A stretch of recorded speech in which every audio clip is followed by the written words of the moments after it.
Assalamualaikum warahmatullahi wabarakatuh. Salam guru hebat.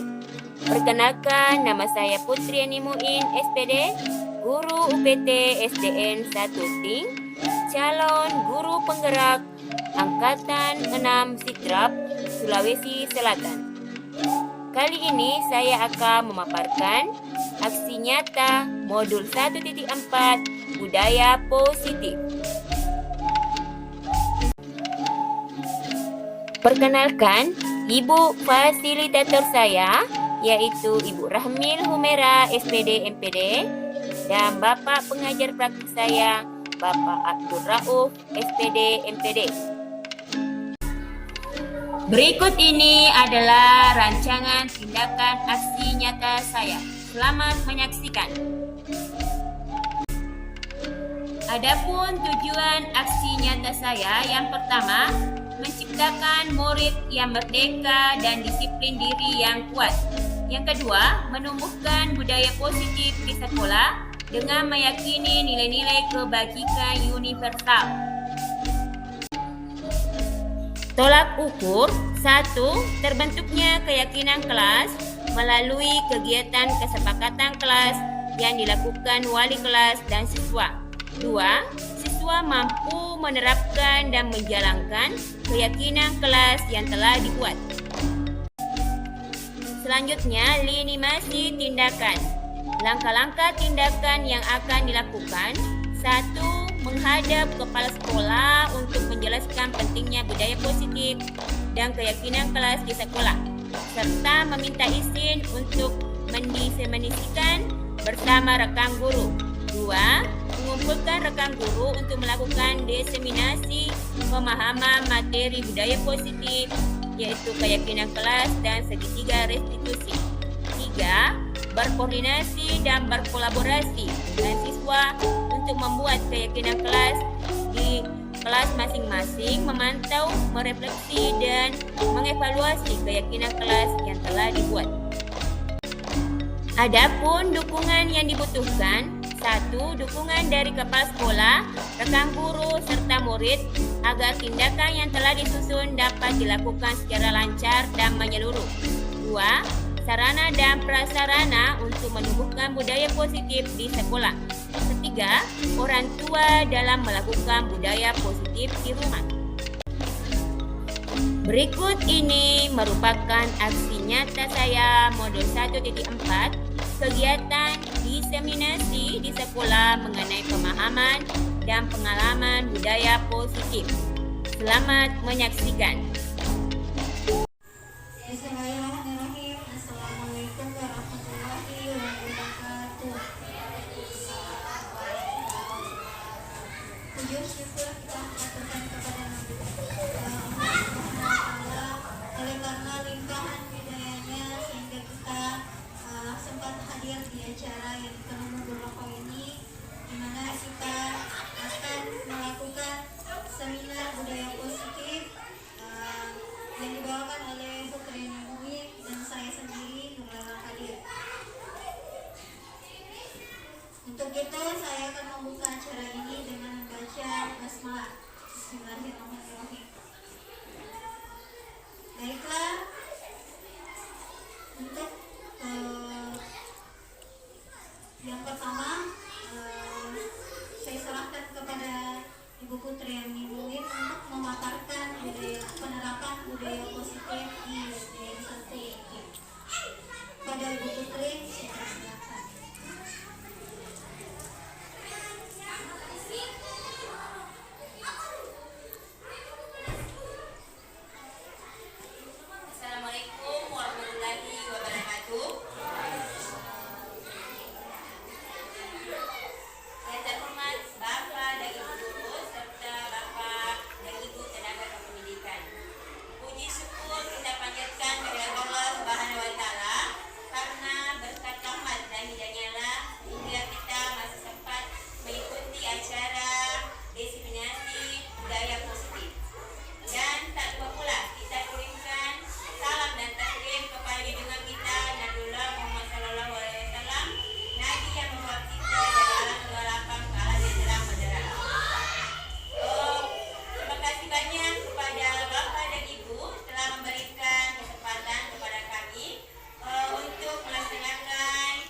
pembelajaran yang berdiferensiasi sehingga siswa belajar sesuai dengan kebutuhan dan tahap perkembangan untuk mewujudkan profil pelajar Pancasila. Yang mana pada dasarnya kita itu melaksanakan pembelajaran secara klasikal. Ya, secara klasikal ya kita melaksanakan pembelajaran tanpa memperhatikan perbedaan kemauan, perbedaan minat murid kita. Seharusnya kita melakukan sesuai dengan minat ya, minat, kebutuhan peserta. Tentang profil Pancasila yang pertama tentang bergotong royong, apa lagi? Berkebinekaan global. Berketuhanan yang maha esa, kreatif, mandiri, Bernalar dan kritis. bernalar kritis.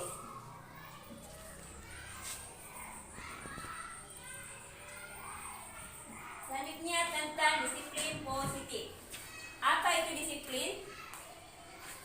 Disiplin adalah mematuhi aturan, ya, mematuhi peraturan.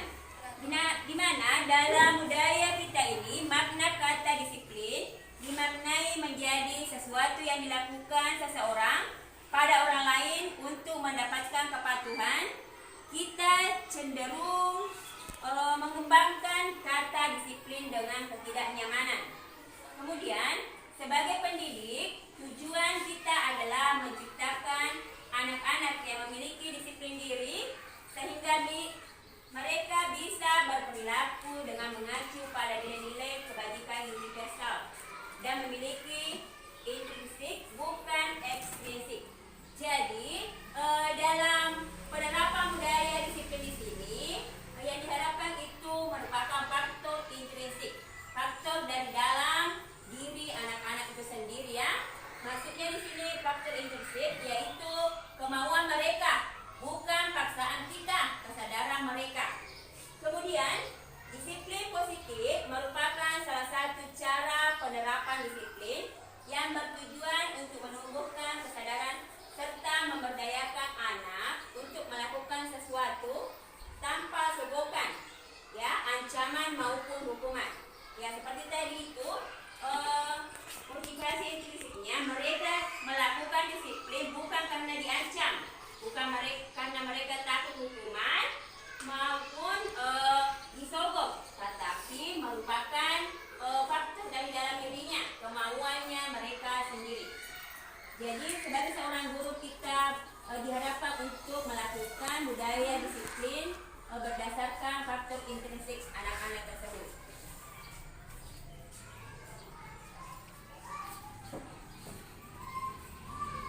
Tentunya untuk sebagai seorang manusia memerlukan kebutuhan dasar manusia untuk memenuhi kebutuhannya. Mereka bisa bertahan hidup. Bagaimana caranya bertahan hidup? Ini adalah faktor psikis, ya, faktor psikis. Mereka bagaimana membutuhkan sandang, pangan maupun kebutuhannya untuk melakukan memenuhi kebutuhan hidupnya. Kemudian kasih sayang dan rasa diterima. Sebagai seorang siswa, tentunya mungkin kita mengikuti perkembangan siswa kita. Bagaimana mereka?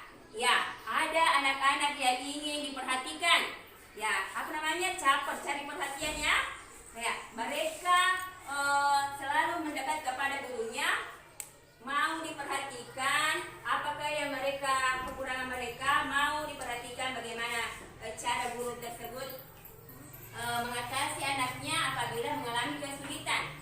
Juga anak tersebut mau diperlakukan seperti temannya yang lain, seperti temannya yang pintar, bukan saja karena mereka bodoh, tetapi kita membiarkannya. Namun kita harus memperlakukan mereka secara adil. Kemudian penguasaan. Ya, sebagai seorang guru terkadang kita melihat ada anak di kelas kita yang merasa ingin sebagai penguasa di kelasnya. Ya, menguasai temannya, ingin memerintah temannya. Jadi itu namanya kebutuhan dasar manusia sebagai penguasaan.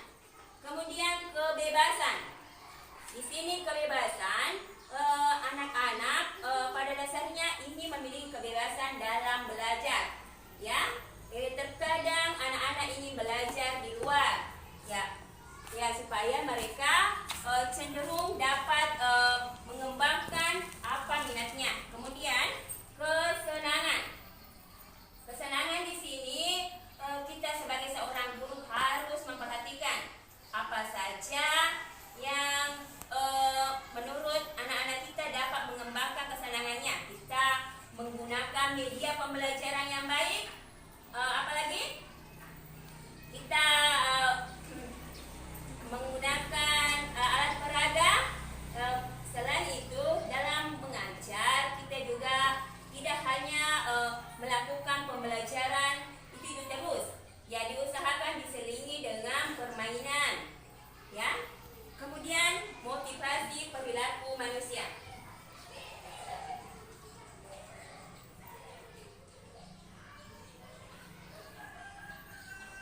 Motivasi perilaku manusia merupakan dorongan yang timbul pada diri seseorang secara sadar atau tidak sadar untuk melakukan suatu tindakan dengan tujuan tertentu. Ya. Yang pertama yaitu menghindari ketidaknyamanan dan hukuman. Ya, ini adalah motivasi yang pertama, yaitu murid melakukan disiplin diri karena takut dihukum.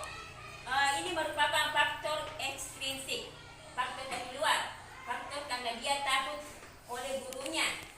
Ya, kemudian mendapatkan imbalan atau penghargaan dari orang lain. Ya, di sini kita sebagai seorang guru terkadang memberikan imbalan atau penghargaan kepada siswa kita, ya, yang lebih pintar. Ini juga tidak termasuk faktor ekstrinsik. Ini juga tidak bagus karena merupakan tindakan yang tidak efektif. Kemudian motivasi yang ketiga yaitu menghargai nilai-nilai kebajikan diri sendiri. Murid melakukan disiplin diri karena sadar akan nilai kebajikan dirinya. Ini merupakan motivasi intrinsik. Inilah yang kita butuhkan sebagai seorang guru. Ya, kita melihat bagaimana anak-anak itu melakukan kebajikan kepada dirinya karena ada motivasi intrinsiknya, motivasi dalam dirinya, bukan karena ancaman atau hukuman.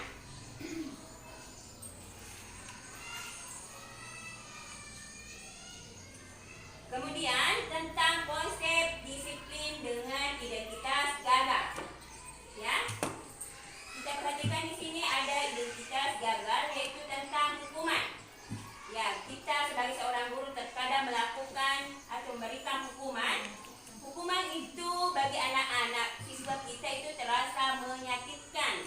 Ya, mereka terkadang malu apabila dihukum, apalagi kalau terkadang kita hukumannya pakai ya tidak disengaja memukul mereka. Kemudian anak-anak merasa tidak nyaman.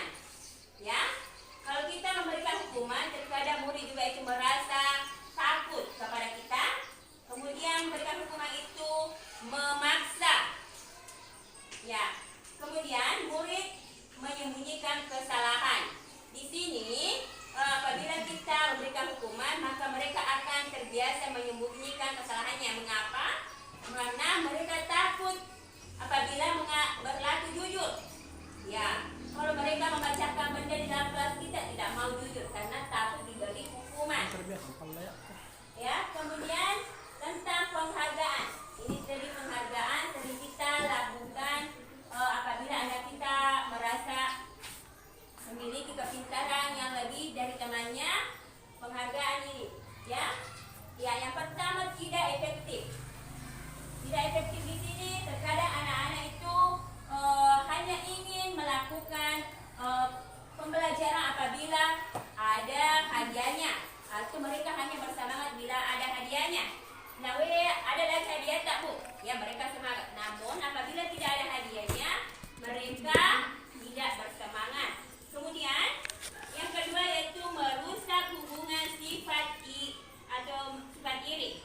Ya, dimana kalau kita memberikan gerak untuk tidak melakukannya karena kita diminta untuk tidak melakukan persaingan di kelas.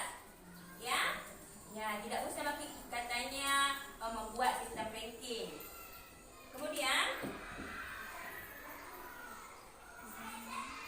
Yang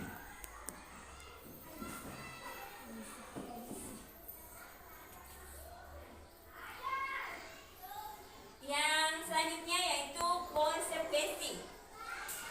Penguatan jangka pendek. Konsekuensi ini diibaratkan misalnya ada anak-anak yang tidak menulis PR-nya. Kemudian kita meminta mereka untuk mengerjakan PR-nya ketika selesai istirahat. Jadi mereka tidak istirahat, itu namanya konsekuensi. Harus sesuai dengan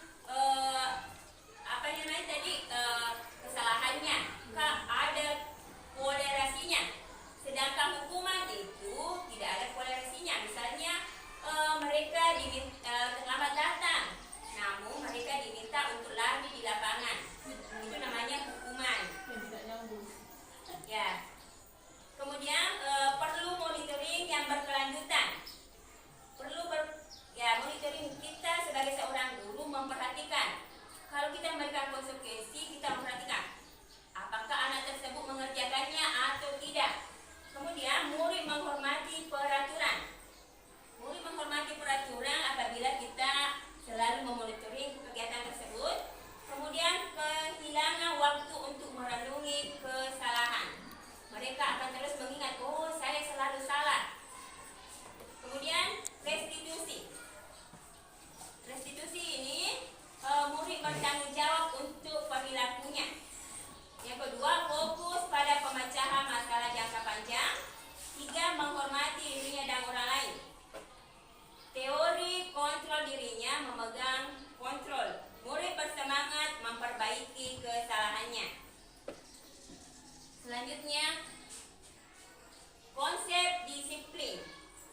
Pendekatan restitusi adalah sebuah cara menanamkan disiplin positif pada murid. Adapun pengertian restitusi adalah proses menciptakan kondisi bagi murid untuk memperbaiki kesalahan mereka, sehingga mereka bisa kembali ke kelompok mereka dengan karakter yang kuat. Ciri-ciri restitusi yaitu bukan menebus kesalahan, namun belajar dari kesalahan. Memperbaiki hubungan, tawaran bukan paksaan. Menuntun untuk melihat ke dalam diri, fokus pada karakter bukan tindakan. Sini perbedaan contoh kasus siswa sering tidak mengerjakan PR. Ya, kita bahas tentang hukuman. Hukumannya guru menghukum siswa tersebut hormat bendera 10 menit. Berarti ini tidak ada toleransinya karena dia tadi tidak mengerjakan PR namun diminta untuk menghormati bendera. Jadi namanya hukuman, guru marah dan murid menjadi takut. Yang kedua, konsekuensi. Guru menyuruh siswa mengerjakan PR saat istirahat atau dikerjakan sebanyak 3 kali lipat. Ya, ini ibu bapak termasuk konsekuensi karena memiliki toleransi. Kemudian guru tegas dan siswa menghormati guru. Yang ketiga, restitusi. Guru menanyakan keyakinan kelas dirinya dan membantu siswa menyelesaikan masalahnya. Guru terbuka dan siswa menghormati dirinya dan orang lain. Kemudian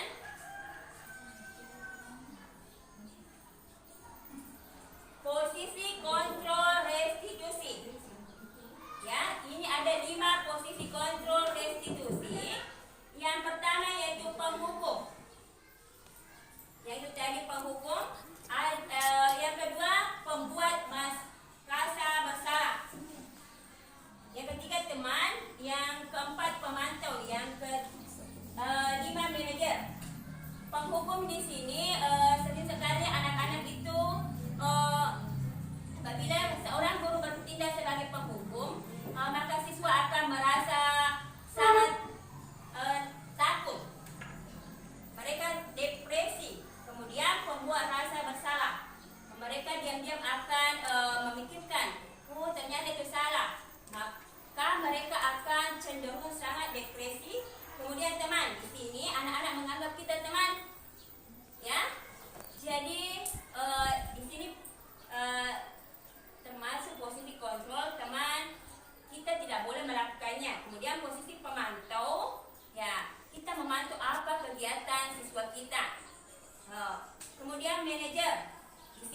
kita mengelola, memantau apa yang dilakukan pada siswa kita. Jadi di sini posisi yang terbaik adalah posisi sebagai pemantau dan manajer.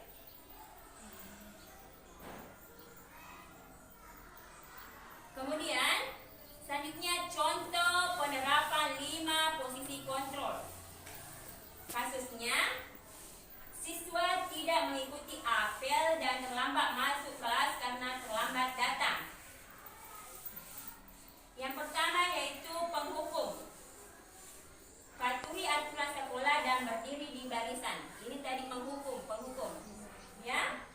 Anak-anak dihukum untuk mematuhi aturan sekolah, maka berdiri di luar barisan. Kemudian pembuat masalah, merasa bersalah. Berapa kali ibu guru harus memberitahu kamu? Ibu guru kecewa sama kamu. Maka murid tersebut akan merasa sangat bersalah. Kemudian depresi, ya, selalu memikirkannya. Yang selanjutnya yaitu sebagai teman.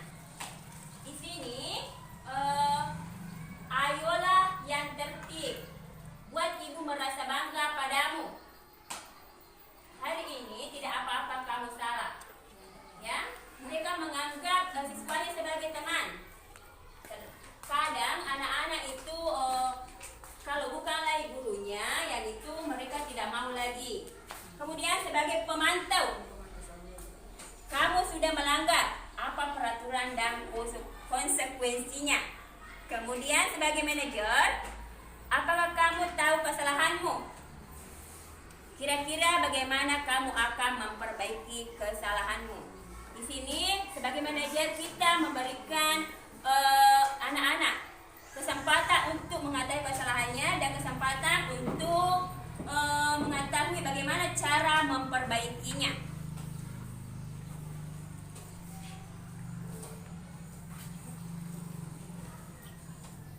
Kemudian keyakinan kelas. Mengapa keyakinan kelas? Mengapa bukan peraturan kelas? Ya. Yang pertama, mengapa kita memiliki peraturan tentang penggunaan helm pada saat mengendarai kendaraan roda 2 atau motor? Mengapa Bapak Ibu? Apa alasan Anda? Untuk menjamin keselamatan. Ya, keselamatan. Ya, apalagi? Untuk melindungi panas dan matahari, Bu. Ya, Pak. Ya, jadi pada intinya mengapa kita memiliki peraturan tentang penggunaan helm, yaitu untuk keselamatan, keamanan kita. Kemudian yang kedua, mengapa kita memiliki peraturan memakai masker dan cuci tangan pada saat pandemi? Supaya mencegah dari virus. Ya, untuk kesehatan kita, ya, supaya kita tidak sakit. Ya, itu berarti keyakinan kita. Ya, keyakinan kita yang dimiliki dari dalam hati. Ya, kemudian tentang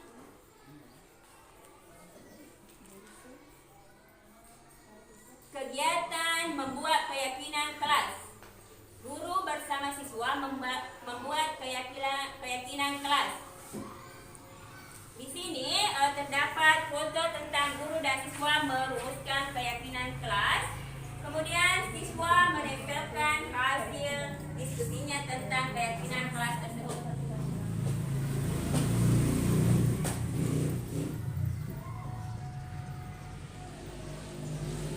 Ada beberapa hasil dari anak kami kelas 1 tentang keyakinan kelas.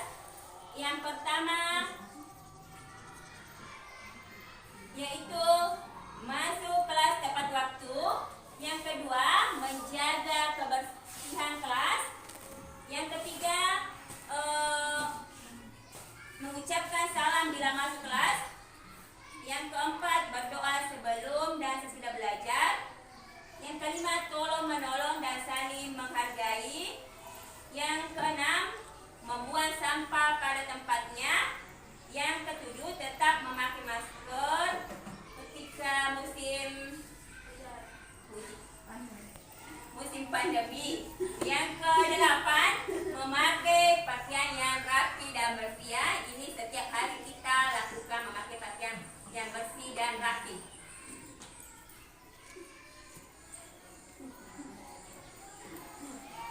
selanjutnya tentang bagaimana pembentukan keyakinan kelas. Yang pertama itu lebih abstrak dari peraturan. Yang kedua, berupa pernyataan universal. Yang ketiga, dibuat dalam bentuk positif. Ya, positif di sini kita mengharapkan anak-anak kita melakukan hal tersebut setiap hari. Kemudian, sedikit saja agar mudah diingat. Jadi kita membuat keyakinan kelas itu tidak terlalu banyak supaya anak-anak dapat juga mengingatnya dan dapat dilakukan dengan baik lagi. Kemudian sesuai dengan kondisi kelas dan sekolah agar mudah diterapkan. Yang keenam, semua warga kelas atau sekolah dilibatkan saat membuat. Ya, diusahakan anak-anak dapat menyalurkan hasil pemikiran mereka tentang budaya positif, nilai-nilai kebajikan di sekolah kita untuk ditempelkan juga di keyakinan kelas dan dipandu oleh bapak dan ibu guru.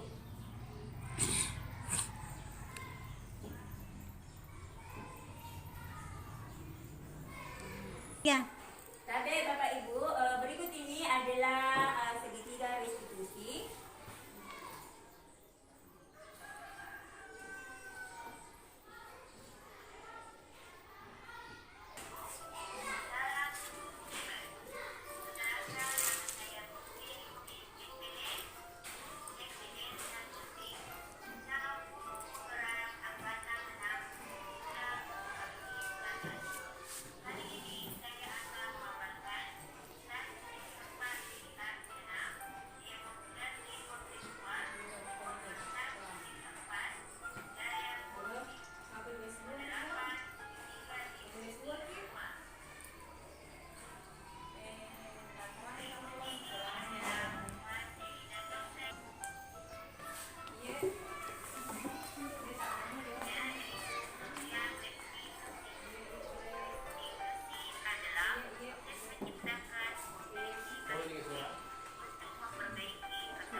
Ini adalah menstabilkan identitas. Guru menanya anak tersebut terlambat.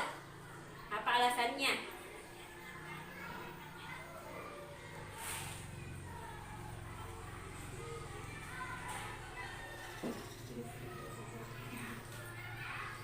Di sini validasi tindakan yaitu ibu guru menanyakan tentang alasan mereka terlambat. Mengapa? Jadi anak-anak juga nanti diminta untuk memberikan solusi hal apa yang bisa mereka lakukan supaya mereka tidak terlambat lagi ke sekolah.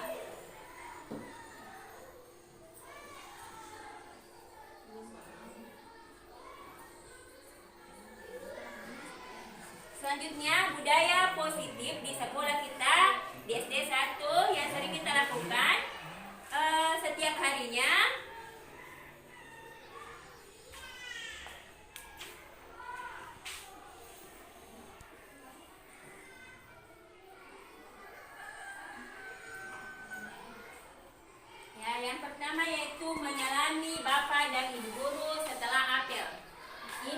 adalah kegiatan yang kita usahakan untuk dipertahankan setiap hari.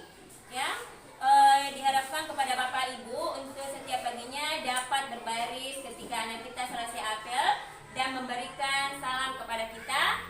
Ya, jadi ini selain juga budaya positif bersalaman, juga memberikan mereka pengetahuan tentang disiplin berbaris yang benar. Jadi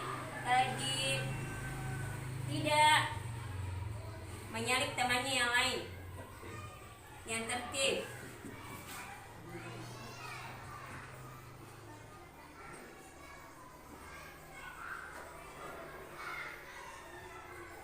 Kemudian di sini adalah budaya positif yang lain, yaitu membersihkan setelah makan.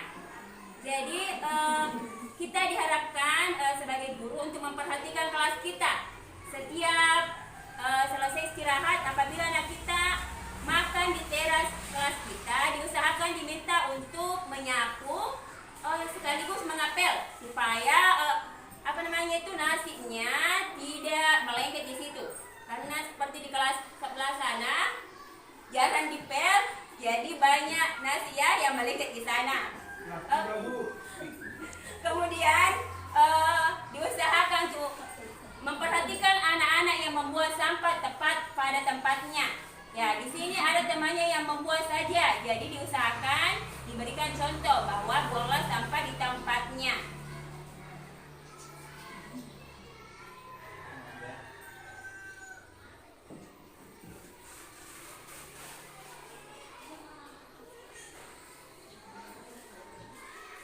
Selanjutnya adalah senam setiap hari Selasa dan Jumat. Ya, di sini mohon juga perhatiannya kepada Bapak Ibu untuk mengajarkan setiap anak didik kita di kelas supaya menghafal senam. Ya, senam yang kita lakukan di sini senam profil pelajar Pancasila. Dimohon kepada Bapak untuk memperhatikan atau meminta siswanya menghafal senam tersebut, karena dapat dilihat juga di HP, di laptopnya orang tuanya. Jadi bisa diperagakan di rumahnya, dihafal supaya ketika senam di sekolah dapat diikuti dengan lancar.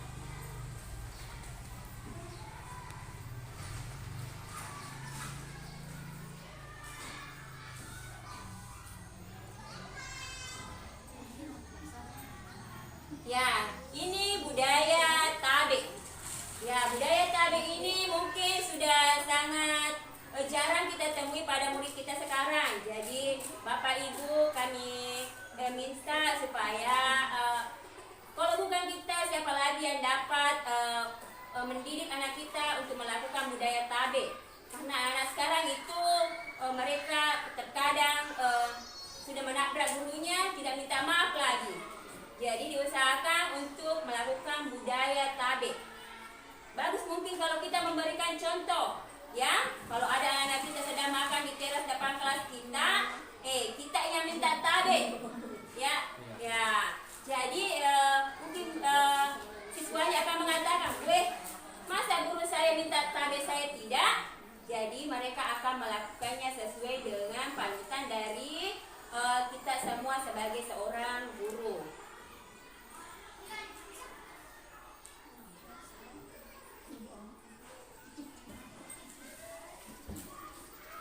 Kemudian di sini tabik membaca Asmaul Husna. Mungkin kelas 1 sudah melakukannya walaupun baru beberapa yang dihafal, mungkin baru 15. Jadi di sini mungkin yang patut diminta tolong yaitu ibu agama. Mungkin setiap masuk di kelas bisa diminta kepada siswata untuk menghafal setidaknya 5, 6, 10 setiap pertemuan supaya mereka dapat membiasakan Asmaul Husna, nama-nama Allah. Harap kerjasamanya ibu. Kemudian membaca Al-Quran dan sholat duha. Di sini di sekolah kita ada membaca Al-Quran, sudah ada diterapkan di kelas 5B dan 4. Ya, budaya setiap hari Jumat. Jadi yang belum melakukannya agak dilaksanakan. Mungkin di kelas 3, 5, 6, 5A, ya mohon supaya dapat melaksanakan kegiatan tersebut. Ya, kalau bukan kita lagi yang melakukan budaya positif di sekolah kita, ya siapa lagi Bapak Ibu. Kemudian sholat duha, ini kegiatannya untuk ibu agama, ya sholat duha setiap hari Jumat. Mungkin bisa juga itu sholat apa lagi Ibu? Sholat duhur. Sholat duha. Ya, sholat duhur secara berjamaah. Pernah kita Iya. lakukan. Mungkin bisa dilanjutkan lagi itu Bu, secara berjamaah bersama-sama. Bukan saja kelas berapa itu yang melakukan? Kelas 5, 5A, 5B. Ya, mohon perhatiannya 5A.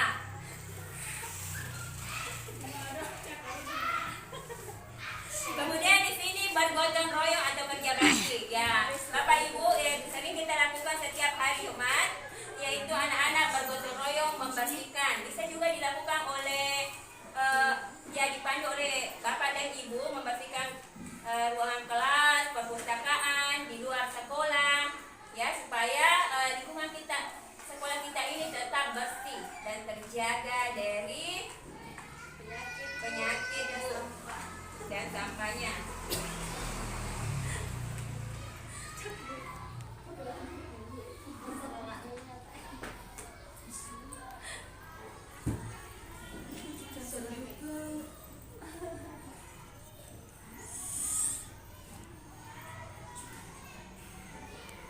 Demikianlah Ibu Bapak budaya positif yang sekiranya sudah dilakukan di sekolah kita. Ada pun yang belum, mungkin nanti Bapak Ibu bisa menambahkan.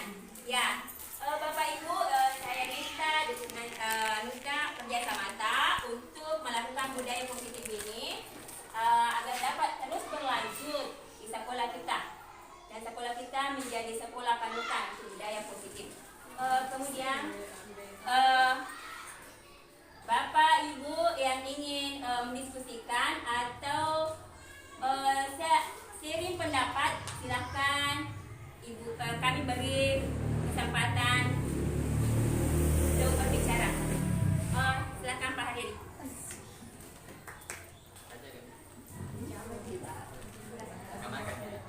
Bismillahirrahmanirrahim. Assalamualaikum warahmatullahi wabarakatuh. Waalaikumsalam warahmatullahi wabarakatuh. Yang saya hormati Bapak Kepala Sekolah, yang saya hormati dan saya banggakan Ibu calon guru penggerak angkatan ke-6, yang saya hormati dan saya banggakan pula Bapak Ibu guru pengajar, pendidik maupun staf dan operator SD Satirti. Sebelumnya saya mengapresiasi yang sangat besar kepada rekan kita Putri Muing atas presentasi diseminasi untuk aksi nyata modul 1 IPA yang merupakan tugas dari Ibu Fasilitator, di mana kegiatan ini sebenarnya sangat bagus karena penerapannya sesuai dengan yang ada di kehidupan sehari-hari, utamanya di sekolah kita. Kemudian saya sedikit menambahkan bahwa kegiatan ini memang perlu, terutama dalam kita sebagai seorang guru. Alhamdulillah, ya sedikit demi sedikit penerapannya sudah ada, walaupun tidak maksimal, tetapi insya Allah kedepannya kita bekerja sama, kita menjalin komunitas praktisi antara rekan-rekan guru yang ada di sekolah kita dengan siswa kita maupun dukungan dari Bapak Kepala Sekolah. Karena ini menjadi satu tantangan bagi kita seorang guru. Tadi disampaikan oleh rekan kita Ibu Fitriani tentang posisi, ada beberapa posisi tadi disampaikan di situ, utamanya posisi penghukum. Ini sebenarnya menjadi satu tantangan bagi kita. Karena kenapa? Karena pada dasarnya siswa setiap hari itu melakukan pelanggaran. Nah, dalam melakukan pelanggaran ini, kita sebagai guru perlu artinya mengetahui posisi kita di sini. Sebagaimana tadi disampaikan bahwa posisi manajerial. Bagaimana kita menanyakan dulu kenapa dia bisa melanggar, apa kesalahannya. Artinya jangan kita langsung menjudge bahwa siswa ini punya kesalahan berat yang terulang, yang selalu terulang. Tetapi karena tadi saya dengar sudah ada pemaparan sedikit tentang bagaimana cara kita supaya bisa memberikan dedikasi kepada siswa kita agar tidak mengulangi lagi kesalahannya. Bukanlah semua sebagaimana kemarin saya diskusikan bahwa di lapangan mungkin langkah bagusnya jangan artinya kita menghukum anak-anak secara fisik. Contohnya menyuruh jalan bebek dan sebagainya. Sebenarnya ini tidak berlaku di kegiatan guru penggerak. Itu. Kemudian yang kedua, masalah reward. Artinya reward itu harapan kepada siswa menjanjikan sesuatu yang tidak semestinya, supaya anak-anak ini artinya baru dia mau termotivasi atau semangat ketika dia mendapat hadiah, ketika dia dijanjikan sesuatu hal. Mungkin yang perlu disampaikan kepada ibu. Artinya saya berterima kasih karena sudah memaparkan kepada kita semua. Bukan kita artinya untuk menggurui, artinya kita cuma saling sharing ilmu. Karena namanya manusia pasti ada kekurangan, ada juga kelebihan seperti itu. So, bagaimana dengan pemikiran Bapak Ki Haji Dewantara? Mungkin yang perlu saya sampaikan. Terima kasih. Sekian, assalamualaikum warahmatullahi wabarakatuh. Waalaikumsalam warahmatullahi wabarakatuh.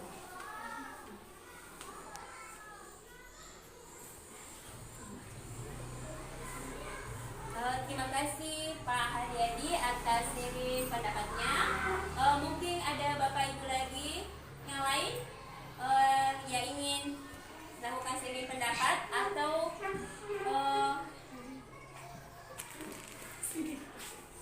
silakan.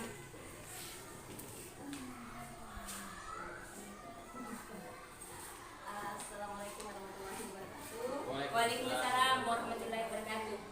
Nama saya Kepala SD dan teman-teman yang sama berbahagia di kesempatan siang hari ini. Melihat apa yang dibawakan tadi Adinda Putriani Muin, tugasnya aksi nyata modul 1.4 tentang budaya positif, yang merasa saya di bagian sini adalah tantangan bagi saya, posisi saya sebagai seorang guru, karena pada dasarnya setiap ada kesalahan yang dilakukan oleh murid, walaupun jenjang kesalahannya itu tetap saja ditanyakan dulu apa penyebabnya, kemudian pada akhirnya itu memberikan hukuman. Ketika setelah pemaparannya tadi, saya merasa bagaimana posisi saya sebagai seorang pendidik untuk kedepannya bisa untuk barangkali mengurangi yang dari segi penghukuman itu. Ya harus dilihat korelasinya antara kesalahan dengan hukuman. Jangan nanti ketika hukuman dengan kesalahan tidak saling nyambung atau tidak saling berhubungan. Dan yang selanjutnya, pada dasarnya kita sebagai seorang guru adalah panutan atau selalu menjadi contoh untuk anak-anak kita, dimana ketika kita menekan mereka untuk berdisiplin, sedangkan kita sendiri tidak melakukan itu, maka ada kesan kita memaksakan kepada anak, sedangkan kita sendiri tidak mampu untuk melakukannya itu. Jadi bukankah ada pepatah yang mengatakan guru kencing berdiri, maka siswanya kencing berlari.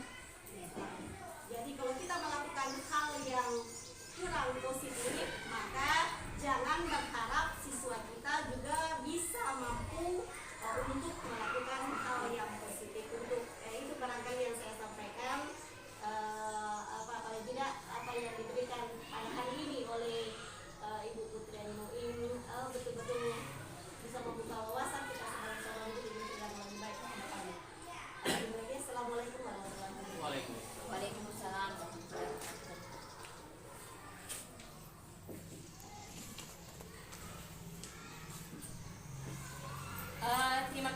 banyak Ibu Tasnia atas sharing pendapatnya mengenai tentang disiplin ini. Berdasarkan Ki Hajar Dewantara bahwa guru itu adalah seorang amung, penuntun bagi muridnya. Jadi di sini kita menuntun anak-anak kita ke arah yang lebih baik. Kita menjadi panutan, ya. Terus sekali kata ibu, karena kita ingin anak-anak disiplin, sementara kita bagaimana? Ya, kita bisa memeriksa diri kita sendiri. Ya, jadi seharusnya di sini kita memberikan contoh. Kita menginginkan anak murid kita disiplin, tetapi kita sendiri terlambat, apakah itu bagus atau tidak? Jadi sebenarnya di sini adalah dari seorang guru yang memberikan panutan kepada muridnya. Jadi kalau kita ingin mendisiplinkan anak-anak, seharusnya kita sendiri dulu yang disiplin. Kemudian mungkin ada tambahan dari Bapak atau saran dari Bapak kepala sekolah tentang budaya positif di sekolah kita ini supaya dapat terlaksana dengan baik. Baik itu dari hal hukuman atau kegiatan kita setiap harinya. Saya tadi itu setiap hari Jumat yang mana kita lakukan, apa kita bersatu untuk melakukan membaca Al-Quran, kita pilih ya supaya kita juga dapat menyamaratakan, oh ternyata di SD1 itu setiap hari minggunya anak-anak itu membaca Quran, ataukah yang kita pilih sholat duha, ya, ya, ya, ya,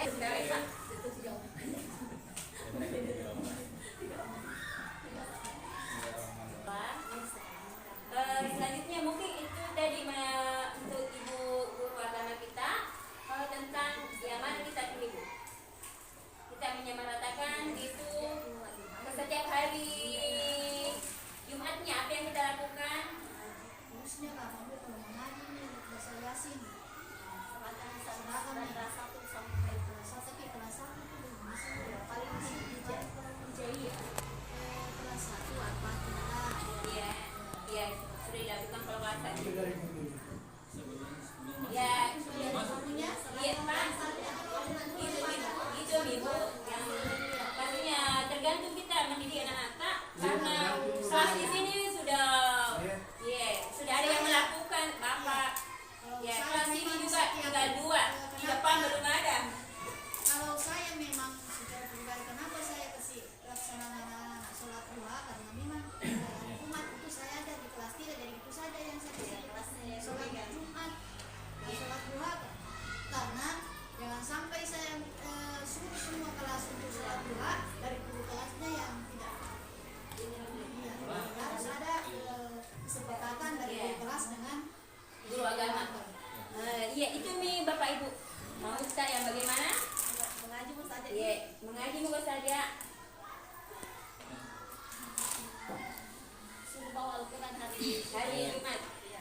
Itu saja bu, tergantung dari gurunya. Iya itu nih Pak. Kan di sini mumpung kita ada semua. Ada kesepakatan kalau bukan gurunya yang Iya. Itu Ibu, itu nih Pak. Iya, kesepakatan dari sini mumpung ada kayak saya Bapak dari dulu sekolah. ada kesepakatan kan Iya. tergantung sekarang. Oh, ada kapan anak Pak kuliah ya? Iya. Kalau bagaimana Pak kita? Iya, itu nih maksudnya datang pagi-pagi, lihat anak guru tak, tapi dorong. Ya diminta untuk ya itu ya yang tadi membaca Al-Quran. Terima kasih Bapak Ibu tentang sharing pendapatnya. Jadi terima kasih banyak. Pada hari ini saya sudah melakukan aksi nyata modul 1.4 tentang diseminasi penerapan dan pemahaman pengalaman budaya positif di sekolah. Terima kasih banyak. Assalamualaikum warahmatullahi wabarakatuh. Assalamualaikum warahmatullahi wabarakatuh. Saya sebagai kepala sekolah di tempat Ibu Putriani Muin mengajar, saya sangat bangga dengan etos kerja sebagai CGP budaya positif yang dipaparkan sebagai wujud aksi nyata diharapkan bisa menular kepada kawan-kawan pendidik yang lain, dan budaya positif ini bisa bersifat permanen tidak hanya sesaat saja. Itulah tanggapan saya tentang mengenai masalah budaya aksi nyata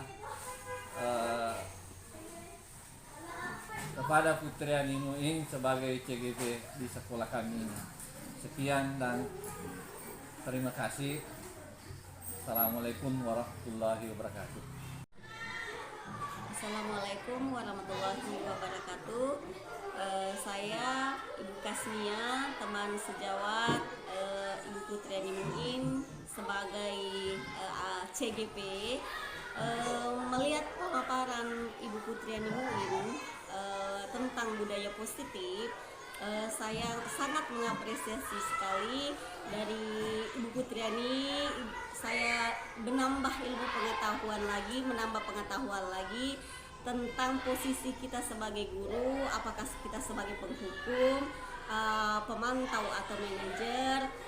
Nantinya dengan apa yang diberikan, sharing yang diberikan oleh Ibu Putriani Muin, bisa memberikan nuansa baru lagi untuk pembelajaran ke depannya, khususnya tentang budaya positif. Apa yang sudah dicontohkan oleh Ibu Putriani Muin, ada beberapa contohnya adalah sebelum masuk kelas itu adalah anak-anak berbaris tertib, kemudian menghafal Asmaul Husna. Nantinya teman-teman di SD 1 Okting ini bisa mencontoh yang sudah dilakukan oleh Ibu Putriani. Demikian, Assalamualaikum warahmatullahi wabarakatuh. Demikianlah tadi aksi nyata saya modul 1.4 tentang diseminasi penerapan dan pengamalan budaya positif di sekolah. Terima kasih dan salam bahagia.